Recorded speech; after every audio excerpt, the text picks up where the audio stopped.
వచ్చిన మీ అందరికీ కృతజ్ఞతాపూర్వకంగా వందనాలు చెల్లిస్తూ ఉన్నాను. మరి నాకు 4వ మాటగా దేవాది దేవుడు మరి అనుగ్రహ చేస్తున్నాడు. మత్తయి సువార్త 27వ అధ్యాయము 46వ వచనం. ఇంచుమించు 3 గంటలప్పుడు యేసు ఏలీ ఏలీ లామా సబ్తానీ అని బిగ్గరగా కేకలు వేశాడు. ఆ మాటకు నా దేవా నన్ను ఎందుకు చెయ్యి విడిచావన్నారు. అక్కడ నిలిచిన వారిలో కొందరు మాట విని ఇతడు ఏలియా అని పిలుస్తున్నాడని వెంటనే వాళ్ళు ఒకరు పోయి సాంజ తీసుకుని చిత్రాల నుంచి చాలు దేవునికి మహిమ కలుగును గాక. హల్లెలూయా. ఇక్కడ హేలి హేలి లామా సమస్త అంటే నా దేవా నన్ను ఎలా చేయవిడిచితివి. స్తుతి స్తోత్రములు దేవా, పరిశుద్ధుడా, పరమ తండ్రి, ఘనమైన శ్రేష్టమైన విలువైన నీ నామాన్ని బట్టి నీకు వందనాలు ప్రభా. సర్వపాప మానవాళ్ళ కొరకు ప్రభా బలియాగమైపోయే గొర్రెపిల్లగా దిగివచ్చు ప్రభా. ఈ మాట ఉచ్చరించడానికి కూడా యోగ్యతరాన్ని కానుకనప్పటికైనాను ఇక్కడ నిలవబెట్టుకున్నావు ప్రభా.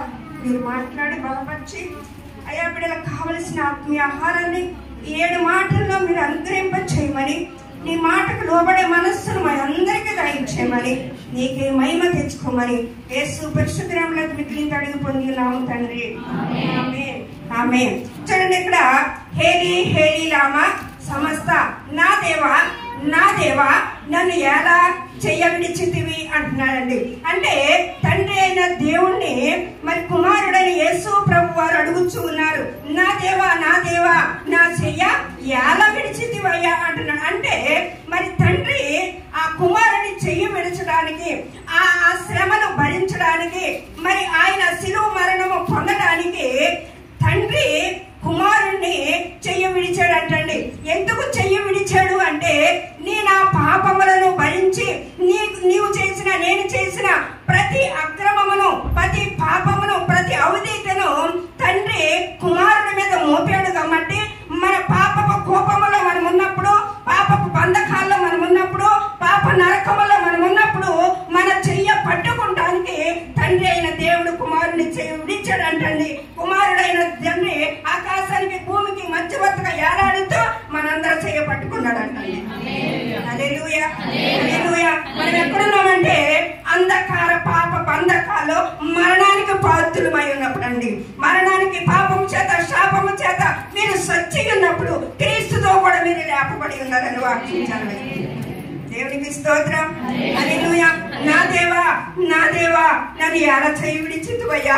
ఎందుకు ఆ మాట అంత కష్టంగా యేసు ప్రభు వారు మాట్లాడారు అంటే మరి ఆయన పెట్టిన హింసలు, ఆయన పెట్టిన శ్రమలు, మరి ముళ్ళ కిరీటము అంగుళం వేసు, మరి మేకులు అంగుళం వేసి మరి ఆ ముళ్ళ కిరీటము ఆయన నెత్తి మీద పెట్టినప్పుడు అంటండి, నెత్తి ఆ గుచ్చుకుపోయిందండి, కళ్ళ నిండా రక్తం కారుతూ ఉన్నదంటండి. కళ్ళ నిండా కారుతూ, మనకు కొంచెం చెమట కారితేనే మనం భరించలేని స్థితిలో ఉంటామండి.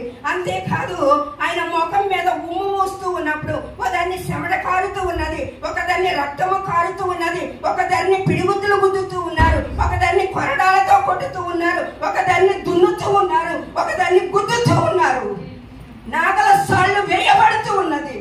కానీ ఆ బాధ భరించలేని స్థితిలో ఒక చోట అంటాడు కదా, తండ్రి నీ చిత్తమైతే ఈ గిన్నెను నా యొద్ద నుండి తొలగించయ్యా.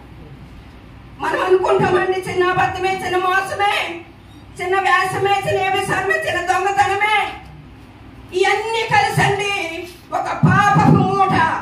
ఏ మూట అండి అది? పాపపు మూట.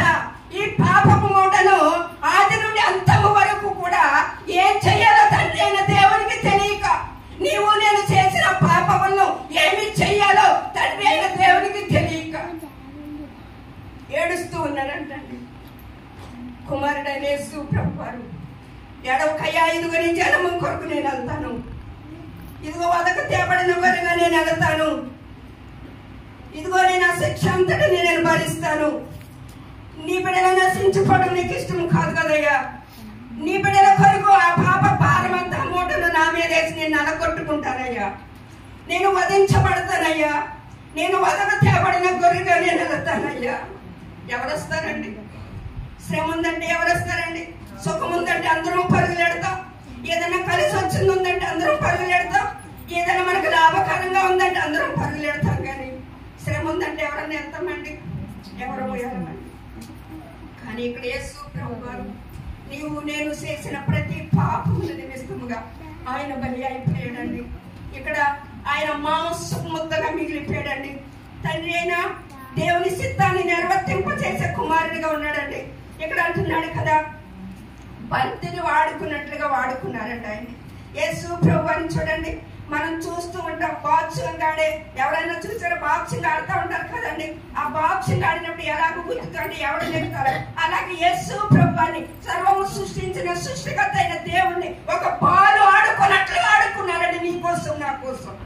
హల్లెలూయా, హల్లెలూయా. ఎంతగా చేసిన మన హృదయానికి శరణం లేదండి. మనం రక్షించబడనన్న మాత్రమే ఉంది కానీ, క్రైస్తవులుగా అన్న పిలువబడిన పేరు మాత్రమే ఉంది కానీ, క్రీస్తుని పోలిన గుణాలు మనకు ఒక్కడ కూడా ఉండలేదండి.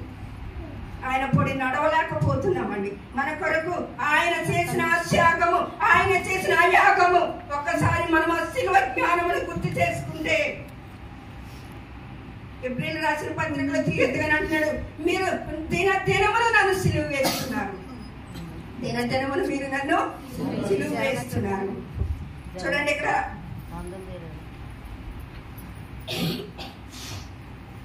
మత్తయి సువార్త 5వ అధ్యాయము 17వ వచనం చూడండి.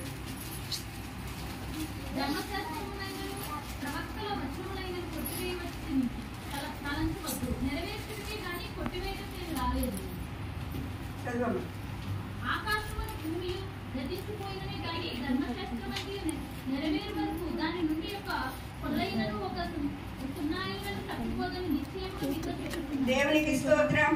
హల్లెలూయా. చూడండి, ఆది కాండము నుండి ప్రకటన గ్రంథము దాకా ఎన్ని లేఖనాలైతే ఉన్నాయో, మరి ప్రవర్తన ద్వారా దేవుడు ఏ లేఖనాలైతే యేసు ప్రభువారి బలి గురించి కానీ, యేసు ప్రభువారి పుట్టుదల గురించి కానీ, మరి ధర్మశాస్త్రము గురించి కానీ ప్రవర్తన రాసిన ప్రతి లేఖనము కూడా నిర్వర్తింపచేశాడటండి ఆయన. ప్రతి లేఖనము కూడా నిర్వర్తింపచేశాడండి. పదాజ్ఞలు కూడా ఆయన నిర్వర్తింపచేశాడంటండి. ధర్మశాస్త్రం అంతటిని నిర్వర్తింపచేశాడంటండి. ఇక్కడ సమస్తమైంది అంటున్నాడండి. అంటే తండ్రి పంపించిన ప్రతి పని కూడా ఆయన పరిపూర్ణత చేశాడంటండి.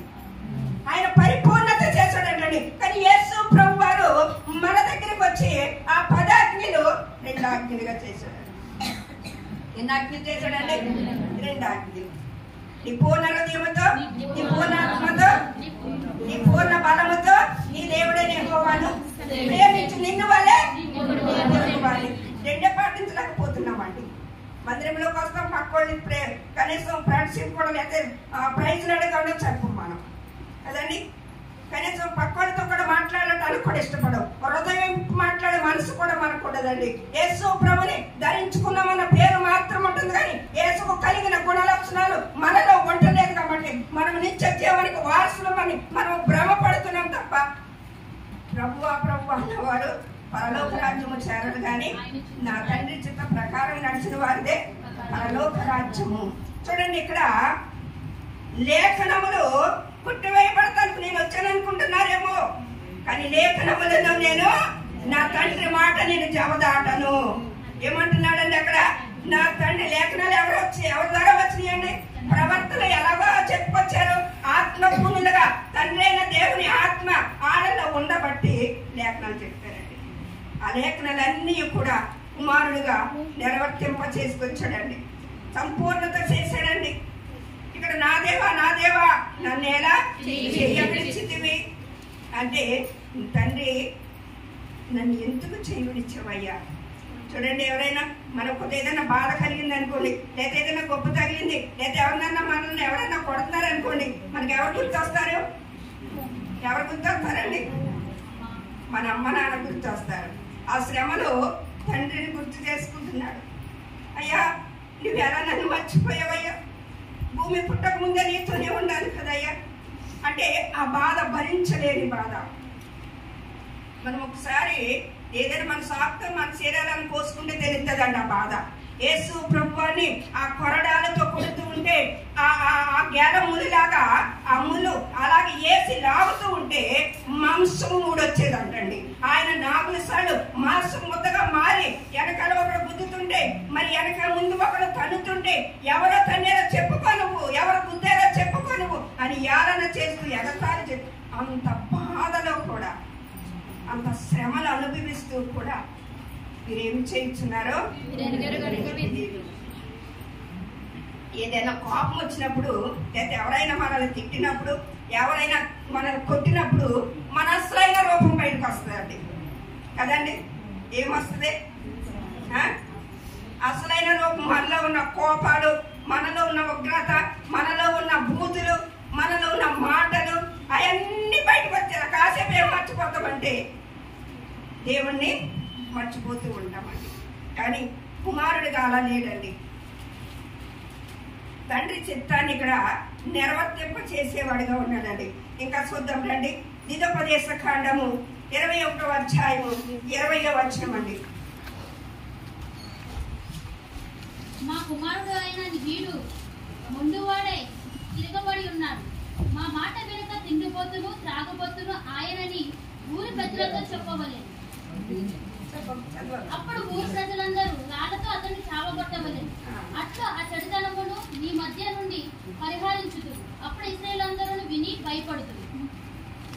మరణ శిక్షకు తగిన పాపము ఒకడు చేయగా అతన్ని చంపి మ్రాణి మీద వేలాడదీసిన ఎడల అతని శవము రాత్రి వేళ ఆ మ్రాణి మీద నిలవకూడదు. దేవునికి స్తోత్రం. చూడండి, ఇక్కడ ఆ కాలంలో అంటే మోసే ధర్మశాస్త్ర కాలంలో ఎవరైనా కుమారుడు తండ్రికి లోపడిన కుమారుడిగా మాటగా ఉండి తిండిపోతాయి, తాగుపోతాయి, మరి తల్లిదండ్రికి లోపడిన బిడ్డగా ఉన్నప్పుడు అంటండి, మరి వాళ్ళు చెప్పినంతసేపు చెప్తారు. వినకపోతేనంటండి గౌని యొక్క పెద్దల దగ్గరికి తీసుకెళ్ళి ఆ పెద్దలతో చెప్పండి రాళ్లతో కొట్టి చంపించాలంటండి. ఎవరినండి? తిండిపోతులను, తాగుబోతులను. మరి ఆ సిలువకే అక్కడ సంపించే కంటండి ఆ సచ్చిన ఆ శవాన్ని మానికేయాలంటండి, మానికి వేలాడి తీయాలంటండి.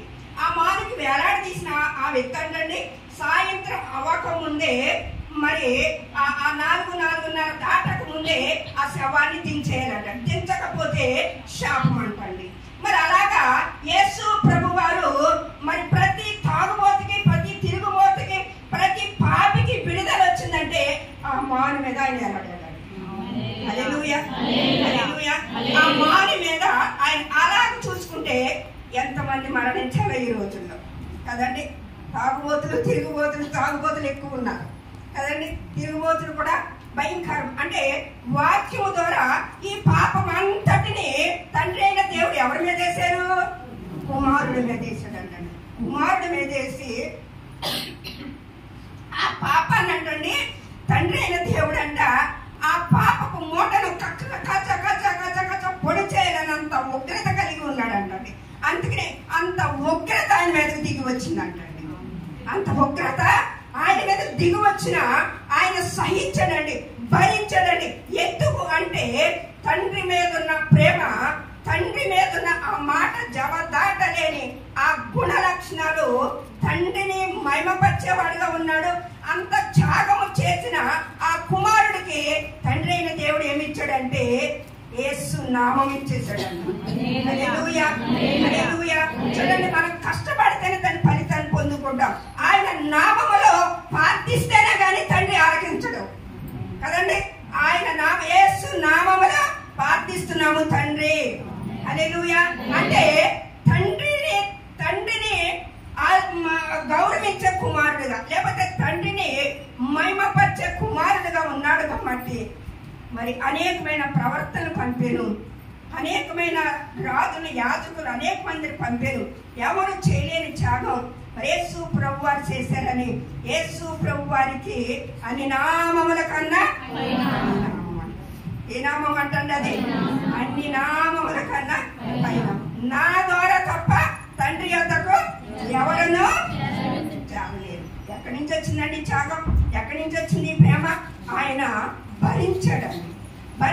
అందుకనే మనం సిలువని ఎత్తుకోవాలని వాక్యం చెప్తుందండి. సిలువని ఎత్తుకోవాలంటే ఏంటి? సిలువను ఎత్తుకోమంటే ఏంటండి? క్రీస్తును పోలి జీవించడమే సిలువను ఎత్తుకోవడం. యేసు ప్రభు వారు నడిచిన మాదిరిగా మనం జీవించడమే సిలువను ఎత్తుకుంటాం. యేసు ప్రభు వారు మాదిరిగా ఎవరు జీవించారని చెప్పాడు? నేను క్రీస్తును పోలి జీవించాను, మీరు నన్ను పోలి అపోస్తలుడైన పౌలు చెప్పగలిగాడండి. యేసు ప్రభు వారు 1:40 దెబ్బలు ఎలా తిన్నారో, యేసు ప్రభు వారు ఏ శ్రమ అయితే పడ్డాడో, ఎన్ని విమర్శలైతే పడ్డాడో, యేసు ప్రభు వారిని ఎలాగైతే ఈడ్చుకుని మరి కొట్టారో అలాగే అపోస్తలుడైన పౌలు అనుభవించాడండి. అంటాడు, నా శరీరాన్ని నేను నలగగొట్టుకుంటున్నాను, నా శరీరాన్ని నేను నలగగొట్టుకుంటున్నాను.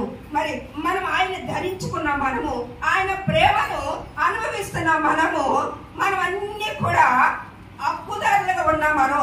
మరి అనేక మంది ఈ శిలువ ప్రేమ తెలియక, ఆయన త్యాగాన్ని తెలియక, ఆయన ఆ శిలువ మరణం ఎందుకు మరణించాడు, 3 మేకలే పీక్కున్నాడు, మమ్మల్ని ఏం రక్షిస్తాడు అలాంటి మరి ఈ లోక అపవాది వాడు గుడి నేత్రాలు కలగజేసినప్పుడు ఆయన ప్రేమను మనం చెప్పాలి వద్దండి? చెప్పాలండి. మనం శ్రమ పడతలేదండి, మనం శ్రమ పడటానికి ఇష్టపడం. మనం అనేకమైన పనులు చేసుకోవడానికి శ్రమ పడటానికి ఇష్టపడతాం కానండి, ఆయన మాట నువ్వు చెప్పినట్లయితే నీకు ప్రతిఫలం పరలోకం దాచి ఉంటుంది అంటారు. హల్లెలూయా. ఈ భూలోకములో ఒక్క ఆత్మను రక్షిస్తే పరలోకములో నీకు దాచి ఉంచిన బహుమానాలు అనేకమైనవి ఉంటాయి. మరి రక్షించబడ్డామన్న పేరు మాత్రం ఉంది, కానీ ఎవరికైనా మనం చెప్పగలుగుతున్నామా? ఎవరికైనా ఒక ఆత్మనైనా మనం మందిరంలోకి తీసుకురాగలుగుతున్నామా?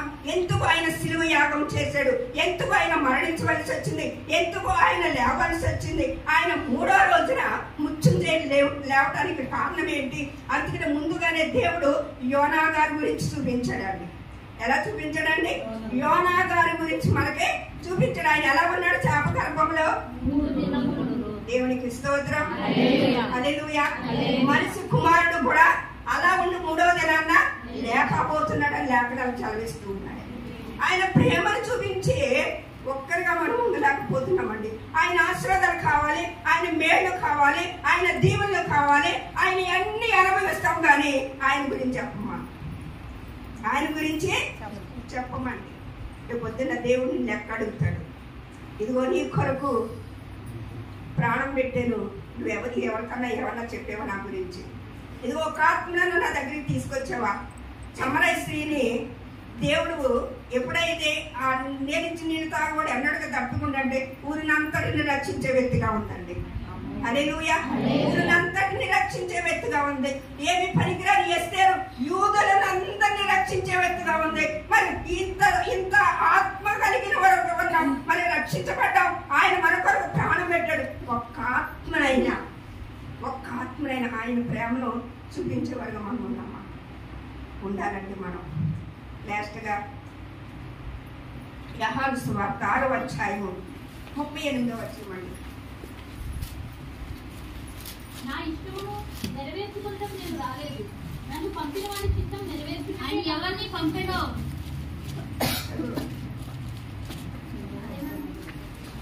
యోహాను సువార్త 6:38. నా ఇష్టమును నెరవేర్చుకుంటాం నేను రాలేదు, నన్ను పంపిన వాడి చిత్తం నెరవేర్చుకుంటే పరలోకం నుండి దిగి వచ్చింది. దేవునికి స్తోత్రం. నా సిద్ధమును నెరవేర్చుకుంటానికి నేను రాలేదు, నా తండ్రి చిత్తాన్ని నెరవేర్చడానికే మనం వచ్చాం. మరి తండ్రి చిత్తాన్ని కుమారుడైన యేసు ప్రభు వాడు నెరవేర్తింపచేశారు. మరి యేసు ప్రభు నామములో, పరిశుద్ధాత్మ నామములో బాప్తిజం తీసుకున్న మనం మరి కుమారుడు చిత్తాన్ని నెరవేర్తింపచేసే వరకు ఉన్నామా? మనం ఉన్నామా? నేనే సత్యము, నేనే మార్గం, నేనే జీవం. మరి ఆయన మాటను మనం వినకపోతే, తండ్రి అయిన దేవుడి మాట కుమారుడు విని ఆయన చేసిన శిక్ష అంతటిని భరించాడు. మనకి ఏ శిక్షణ ఉందండి? ఉందా?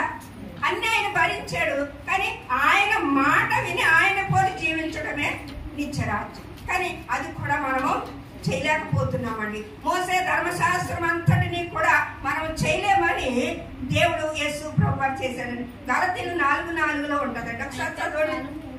గలతీయులు 4:4. అయితే కాలము పరిపూర్ణమైనప్పుడు దేవుడు తన కుమారుని పంపాను. ఆయన స్త్రీ యందు పుట్టి మనము దత్తపుత్రులము కావాలనని ధర్మశాస్త్రములకు లోబడి ఉన్న వారిని విమోచించుటకై ధర్మశాస్త్రములకు లోబడిన వాడాయి. మరియు మీరు కుమారులై ఉన్నందున నాయన తండ్రి అని మొరపెట్టు తన కుమారుని ఆత్మను దేవుడు మన హృదయంలోనికి పంపాను. కాబట్టి నీవు దాసుడవు కావు, కుమారుడవే. కుమారుడవైతే దేవుని ద్వారా వారసుడవు. దేవునితో వారసుడు. చూడండి ఇక్కడ ఎంత అద్భుతమైన కాలము పరిపూర్ణమైనప్పుడు అంటండి మరి దేవుడు కుమారుని పంపాడు. స్త్రీ అందు పుట్టి మరి ఆది కాండములో ఉందండి, స్త్రీ సంతానానికి నీకు వైరము కలుగుతుంది. అంటే ఈ పాప విమోచన చేయడానికి పరిశుద్ధుడు, పవిత్రుడు, నిష్కలంకం, నిర్దోషై ఉండాలని దేవాది దేవుడు ఆయన కుమారుని స్త్రీ గర్భంలో పుట్టించి మన మధ్యలో పంపించాడండి. హల్లెలూయా. పంపించడమే కాదు, కుమారుని ఆత్మ మనలోనికి పంపించాడంటండి. హల్లెలూయా, హల్లెలూయా. కుమారుని ఆత్మ మనలోనికి ఎవరిలో అయితే కుమారుని ఆత్మ ఉంటుందో ఈ భూ సంబంధమైన వాటిని ఎదగరు కానండి, పరలోక సంబంధమైన వాటిని ఎదుగుతారు. హల్లెలూయా. అనుక్షణం నా చిత్తాన్ని జరిగించడానికి రాలేదు, నా తండ్రి చిత్తాన్ని జరిగించడానికే నేను వచ్చాను అంటాడు. కుమారుని ఆత్మ ఎవరిలో అయితే ఉంటుందో అబ్బా తండ్రి అని మొరపెట్టు, ఆత్మ కలుగుతుంది. అంతేకాదు నువ్వు దాసుడవు కాదు, కుమారుడు అయితే దేవుని వారసుడవు. హల్లెలూయా. యేసు ప్రభు వారి ద్వారా మనందరము తండ్రి అయిన దేవునికి వారసులు అయిపోయామండి. హల్లెలూయా. నమ్ముతారా మీరు? నమ్ముతారండి? మనందరము కూడా తండ్రి అయిన దేవునికి వారసులం అయిపోయామండి. వారసత్వాన్ని ఇచ్చాడు యేసు ప్రభు వారు మనకి. మనం చేసిన ప్రతి పాపానికి మరి ఆ అడ్డగోడగా ఉన్నప్పుడు అడ్డగోడ పాపపు గోడ మనము మొరపెట్టే మొర తండ్రి దగ్గరికి అంది. ఆనాడు యాజకులు మరి వాళ్ళు చేసిన ప్రతి పాపమును కోడునో లేదా గువ్వనో మేకను ఏదో పట్టుకెళ్ళి యాజకులకి ఇస్తే యాజకులు అట్టుకెళ్ళి పరిశుద్ధ స్థలంలో వాళ్ళు అప్పగించేవాడు అంటారు. ఇప్పుడు సరాసరిగా నీవు నేను ఎవరితో చెప్పకుండా మన రహస్యములన్నీ దేవుడితో చెప్పుకునే కృపించాడు దేవుడు. హల్లెలూయా, హల్లెలూయా. ఎంత ధన్యత పొందుకున్నామండి ఈ శిలువ మరణం ద్వారా. విమోచనే కాదు, రక్షణే కాదు, మనం యుగ యుగములో పరలోక తండ్రితో ఉండే కృపనిచ్చాడండి మనకి. హల్లెలూయా. ముందుగానే మరి ఆ కీర్తనకారుడు దావీదు గారికి తెలియజేశాడు. చూడండి, దావీదు కీర్తన 22:15. నా బలము ఎండిపోయి చిల్లా పెంకు వలె ఆయను, నా నాలుక నా దవడను అంటుకొని ఉన్నది. నీవు నన్ను ప్రేతాల భూమిలో పడవేసి ఉన్నావు. కుక్కలు నన్ను చుట్టుకొని ఉన్నవి, దుర్మార్గులు గుంపు కూడి నన్ను ఆవరించి ఉన్నారు. వారు నా చేతులను నా పాదములను పొడిచి ఉన్నారు. నా ఎముకలన్నీ నేను లెక్కింపగలను. వారు నిదానించుచు నన్ను తేరి చూచుచున్నారు. నా వస్త్రము వారు పంచుకొనుచున్నారు. నా అంగీ కొరకు చీట్లు వేయుచున్నారు. యెహోవా దూరంగా నుండకుము. నా బలమా త్వరపడి నాకు సహాయము చేయము. ఖడ్గము నుండి నా ప్రాణమును, కుక్కల బలం నుండి నా ప్రాణమును తప్పింపుము. సింహపు నోట నుండి నన్ను రక్షింపుము. గురుపతుల కొమ్ములలో నుండి నన్ను రక్షించి నాకు ఉత్తరం ఇచ్చి ఉన్నావు. హల్లెలూయా, హల్లెలూయా. దావీదు గారండి యేసు ప్రభు వారు పడుతున్న ఆ శిలువ యాగ, శ్రమల, బాధల గురించి ముందుగానే దేవుడు పరిశుద్ధాత్మ దేవుడు తెలియజేసి అక్కడ రాయిపించాడండి. కుక్కలలాగా పీల్చేశారు. చూడండి, పిల్లలు వెళ్తుంటే కుక్కలు ఎలా మీద పడి పీకేస్తారండి. అవునండి, చిన్నపిల్లలు వెళ్తున్నప్పుడు మరి మీద పడి పీకేసి చాలా మనం టీవీలో వాటిల్లో చూస్తున్నాం. కుక్కలు పీకేసి సందేశం ఈ పిల్లలు అన్నట్టుగా ఈ మధ్య చాలా సార్లు నేను 2-3 వార్తలు విన్నాను. నేను అలాగా యేసు ప్రభు అని అంటే కుక్కలలాగా పడిపోయి యేసు ప్రభు అని పీకేసి కొట్టినట్టుగా ఇక్కడ మనం చూస్తూ ఉన్నాం. అయ్యా, ఈ కుక్కలన్నీ నా మీద సింహములు పడినట్లుగా నా మీద పడి వారు నోరు తెరిచి ఉన్నారయ్యా. నేను మరి గొంతు కారిపోయిన పరిస్థితులు ఏమంటున్నారండి, నా దవడలో అంటిపోయి ఉన్నాయి, నా ఎముకలన్నీ కూడా నేను సెలబ్రేట్గా ఉన్నాయి. ఇదిగో నా వస్త్రంలో వాళ్ళు పంచుకుంటున్నారు, నా చేతుల్లో కాళ్ళలో వాళ్ళు పొడిచి ఉన్నారు, నంకిని వాళ్ళు పంచుకుంటున్నారు. అయ్యా, ఇవన్నీ దేని గురించి రాయబడిందండి? దేని గురించి రాయబడ్డది? యేసు ప్రభు వారి గురించి పరిశుద్ధాత్మ దేవుడు దావీదు గారి ద్వారా బయలుపరిచాడు. అంటే ఈ కీర్తన గ్రంథంలోనికి తర్వాత మత్తయి సువార్త కొత్త నిబంధనలోకి ఎన్ని రోజులు 3 రోజులు తేడా ఉంటుంది. కదండి. అంటే ఈ రోజులు రాబోతున్నాయి అని పరిశుద్ధాత్మ దేవుడు ముందుగానే తెలియజేశాడండి. లాస్ట్గా ప్రకటన గ్రంథం 5వ అధ్యాయం అండి.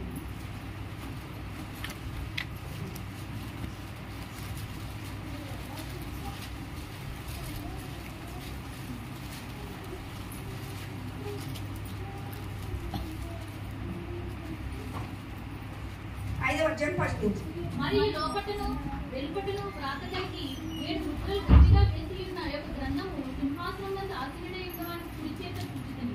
మరియు దాని ముద్రను తీసి ఆ గ్రంథం విప్పుటకు యోగ్యుడైన వాడెవడని బలిష్ఠుడైన యొక్క దేవదూత బిగ్గరగా ప్రతిరూపంగా చూచితిని. అయితే పరలోకమందు గాని భూమి మీద గాని భూమి క్రింద గాని ఆ గ్రంథం విప్పుటకైనను చూచుటకైనను ఎవరికీ శక్తి లేకపోయింది. ఆ గ్రంథం విప్పుటకైనను చూచుటకైనను యోగ్యుడైన ఎవడను కనబడినందున నేను బహుగా ఏడ్చుండగా ఆ పెద్దల్లో ఒకడు ఏడవకము, ఇదిగో దావీదు చిగురైన యూదా గోత్రపు సింహము 7 ముద్రలు తీసి ఆ గ్రంథం విప్పుటకు జయము పొందినని నాతో చెప్పాడు. దేవునికి స్తోత్రం. ఈ గ్రంథములు 7 ముద్రలు ఇప్పుడు మనం మాట్లాడుతున్నామండి. ఎన్ని మాటలు? 7. అంటే ఈ పాపపు ముద్రలు విప్పడానికంటే ఆకాశం అందే కానీ భూమి అందే కానీ నేల ఎవరికి శక్తి సారదంటండి. మనం చేసిన పాపము ఎంత భయంకరమైన ఘోరమో, ఎంత భయంకరమైన శిక్ష మనం ఒకవేళ గుర్తు చేసుకుంటే మరి ఇంకొకసారి పాపం జోలికి వెళ్ళమండి. ఇంకొకసారి మనము పాపము జోలికి వెళ్ళమండి. మన కొరకు బలియాగం అవడానికి ఇంకొక గొర్రెపిల్ల మన కొరకు లేదు. మన కొరకు బలియాగం అవడానికి ఇంకొక యేసు ప్రభు వారు లేరు. ఒక్కగాని ఒక కుమారుని నీ కొరకు నా కొరకు ఆయన బలి ఇచ్చేశాడు. ఇక్కడ ఆ యోగ్యుడు ఎవడనో కనబడినందున బహుగా ఏడ్చుచుండి. అయితే ఇక్కడ అంటున్నాడు ఏడవకము అంటున్నాడు. పెద్దలో ఒకడుగా యేసు ప్రభు ఏడవకము, ఇదిగో నేను వెళ్ళి దావీదుకు శిలువుగా. హల్లెలూయా. గ్రంథం తీయొద్దులే గాని దావీదుకి ఏమొచ్చిందంటే దావీదు మొత్తుకంటే సిగురు పుట్టిందంట. ఆ సిగురు యేసు ప్రభు వారు. హల్లెలూయా. ఈ సిగురు భూమి నుండి ఆకాశం వరకు ఎగిందంట అండి. అది ద్రాక్షావళి వలె అది ఆకాశానికి అది ఎదిగిందంటండి. అది అంటే భూమి నుండి ఆకాశానికి తండ్రి అయిన దేవునికి మనకి నుచ్చిన వేసాడండి ఆయన. హల్లెలూయా. అక్కడ ఆ ముద్రను విప్పడానికి యోగ్యుడు లేడంటండి. అంటే ఎంతమంది లేరంటారు? ఉన్నారండి. అనేక మందిని ప్రవర్తన పంపించాడు, మోసేని పంపించాడు, యెహోషువను పంపించాడు, ఏలియాను, ఎలీషాను, మరి అనేక మంది యాహాను, అనేక మంది భక్తులు ఉన్నారు. కానీ మరి ఆ పాపపు ముద్రను భరించడానికి ఎవరికి శక్తి లేదంటండి. ఎవరికి శక్తి లేదంటండి. ఇక్కడ చూడండి 10వ అధ్యాయం అందులోనే